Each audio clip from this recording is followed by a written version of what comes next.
Hi, everybody. This is Silvio Canto in Dallas, Texas on Monday, November the 12th, and welcome to our video commentary. By the way, in some parts of the United States today, they're celebrating Veterans Day. Some of the merchants and so on are celebrating that. So once again, we say Happy Veterans Day. We had a really good podcast. I would recommend that you listen to it with Barry Jacobson, military historian.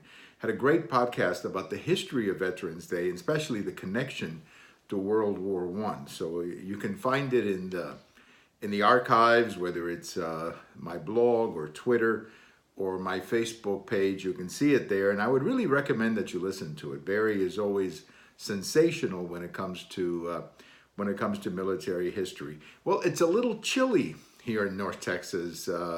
We're going to be chilly for a few days. Temperatures at night will drop to the low 30s, maybe even the high 20s. So we are going to experience a little chill here in North Texas. Got a couple of topics today that I want to touch base on. The first one is President Trump in Europe, and the other one is all these recount controversies. And let's begin with that.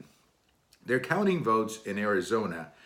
It does not look good for the Republican candidate in Arizona, to be honest with you. She is down at the moment, I think, 30,000 votes. Now, there may be a recount there. I don't know. I don't know. The margin of victory right now is like half a point or something. So there may be automatically a recount. But, you know, it does not look good, frankly, for Miss McSally, who is a fantastic candidate. And it's a shame that she didn't run away with that. But that's another issue for another video. But it looks like she will lose that particular seat. Now, down in Florida, they do have a tremendous controversy going on. And the good news is that Governor Scott, who is the Republican candidate for the Senate, is fighting this. And the governor-elect, Mr. DeSantis, is also fighting this. And we should fight it. I think there's clearly, at the very least, incompetence, total incompetence in South Florida, perhaps even fraud. But you just don't find votes like that, like they're finding down there.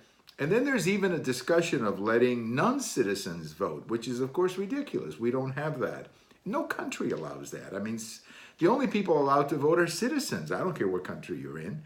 So I think South Florida or Florida is going to end up going for Governor Scott. He will be the new senator from Florida, and that should be settling down, I think, this week. But it really raises this whole issue of these recounts. How in the world is it that we find these votes after the fact? I think that's something that needs to be looked at very seriously because it seems kind of crazy, but it seems like only Republican or only Democrat districts ever discover votes. You know, you never hear anything about a Republican district finding 90,000 votes. That you never hear.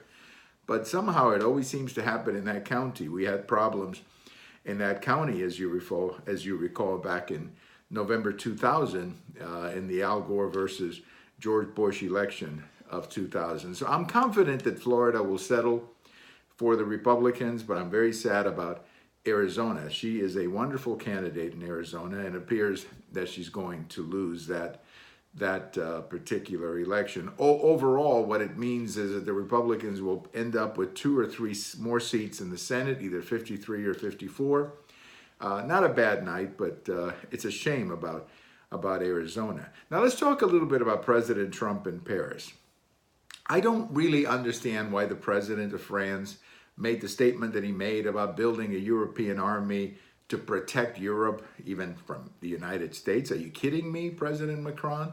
I mean, the United States is defending Europe. The United States has been paying for NATO for much of the last 50 or 60 years. And I think when you hear these attacks on President Trump in Europe, understand that most of these European leaders, whether it's Macron in France, whether it's May in England, whether it's Merkel in Germany, most of these leaders are under a lot of political pressure. They're not very popular, in other words. Europe is going through a very difficult time right now where the political class is not popular. And one of the ways that they distract Europeans is attacking President Trump. So just remember that when you hear these attacks. Remember that right now, President Trump is more popular and in a stronger position here in the United States and any of these leaders in many of these countries. So when you hear these criticisms of President Trump, put it in the context of very weak political leaders in Europe at the moment. They're not doing very well.